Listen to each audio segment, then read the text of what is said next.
इस पवित्र भूमि में प्रवेश करने जा रहे हैं।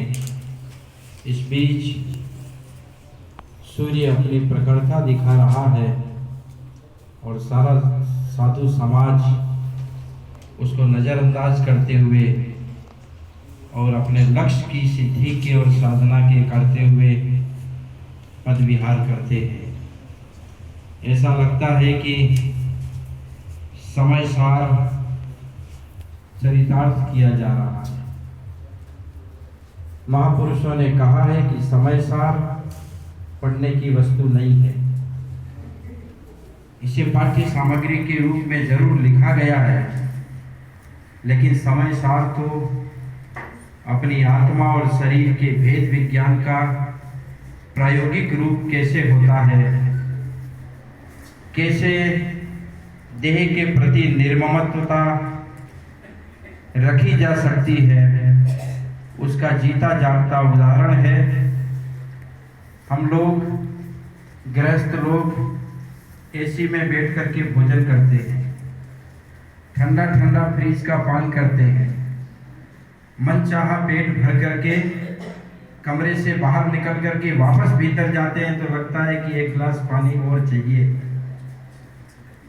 सवेरे अंजुलि में आहार लेने के बाद 25-25 किलोमीटर दिन का विहार और 45 और 47 डिग्री में विहार, न सर ढका है और पांव जल रहे हैं। सारे शरीर पर चारों तरफ से लू का अंबार है। ऐसे समय में ये साधक जो साधना कर रहे हैं, ये इस युग की नहीं, इस दिगंबर जैन संस्कृति की सबसे बड़ी साधना है। आचार्य महावीर कीर्ति महाराज जी, मेरा सौभाग्य रहा कि मैं बहुत छोटे समय में उनके पास रहा था। जब वे गिरनार की वंदना को थे, चातुर्मास किया था, उस समय हम कोई 8-10 वर्ष के बच्चों के रूप में थे। मम्मी पापा ने मन बनाया कि चौका लगाएंगे, तो पूज्य श्री के चरणों में वहां पहुंचे। वहां विशाल संघ था। महावीर कीर्ति महाराज जी के प्रवचन, उनकी चर्या और उनकी साधना और उनके साथ गिरनार के पर्वत की वंदना करने का सौभाग्य भी हमको मिला। हमने उनकी चर्या उस समय देखी। उस समय तो हमको एक तरह का ज्ञान नहीं था कि धर्म क्या है, दर्शन क्या है, सिद्धांत क्या है, साधु की चर्या क्या होती है, लेकिन कुछ समझ में आता था कि निर्भीकता, स्वाभिमान, सजगता और मनमोहक उनका विचार आचार्य महावीर कीर्ति महाराज जी में कूट कूट के भरा था। साधुओं के प्रति और संघ के प्रति उनकी व्यावृत्ति का भाव और हमदर्दी, साधुओं के प्रति चिंतन और जैन धर्म की रक्षा और आर्ष मार्ग की रक्षा के लिए वो सतत प्रयत्नशील रहते थे। कोई श्रावक यदि उनके पास में 2 दिन रुक गया तो वो श्रावक व्रत लेने का मन बना लेता था। ये उनकी साधना का चमत्कार था कि उनकी साधना ही इतनी जीवित थी कि उनके पास बैठ करके व्रत लेने का मन होता था। जंगलों में विहार करते थे, न जंगली पशुओं से उनको भय था, न चोर डाकुओं से भय था, क्योंकि वो भयमुक्त हो चुके थे। ऐसे आचार्य महावीर कीर्ति महाराज जी की वंदना का सौभाग्य मुझे मिला। उसके बाद वो विहार करके धरियावद आए।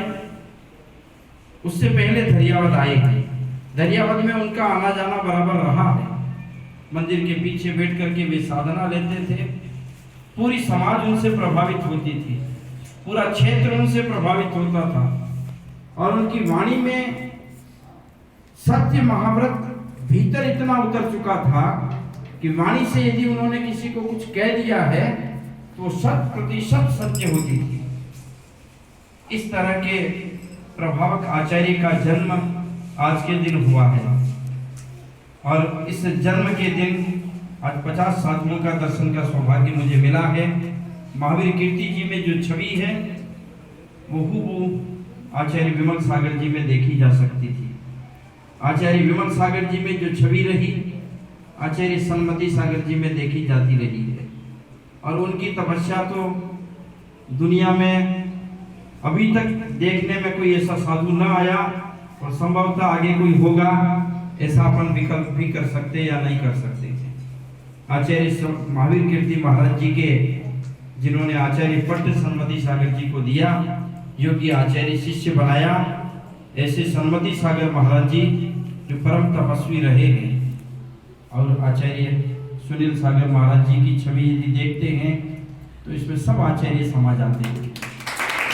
आचार्य आदि सागर जी समा जाते हैं, आचार्य महावीर कीर्ति जी समा जाते हैं, आचार्य सन्मति सागर जी समा जाते हैं, आचार्य शांति सागर जी समा जाते हैं, आचार्य देशभूषण जी, विद्यानंद जी, आचार्य वर्धमान सागर जी, सारे आचार्य इनकी छवि में यदि झांक झांक के देखें तो अपने को लगता है कि बहुत बड़ी तपस्या कर रहे हैं।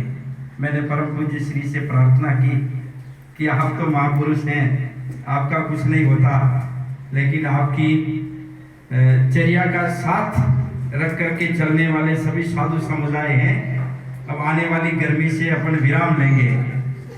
आने वाली गर्मी 2 महीने 2.5 महीने के लिए किसी हिमवंत जैसे ठंडे स्थान में, जहाँ ठंडा वातावरण हो, नदियाँ बहती हों, कल कल पानी चलता हो, हरे हरे झाड़ हों, उनकी मंद मंद छांव और मंद मंद शीत लहर सभी साधु की साधना को प्रभावित करती हो, ऐसा स्थान चुनना चाहिए, तो उससे साधना भी और अच्छी होगी। मेरा सौभाग्य है कि आज पुनः आचार्य संघ का बहुत बार पहले दर्शन हुआ, आज भी सौभाग्य मिला है।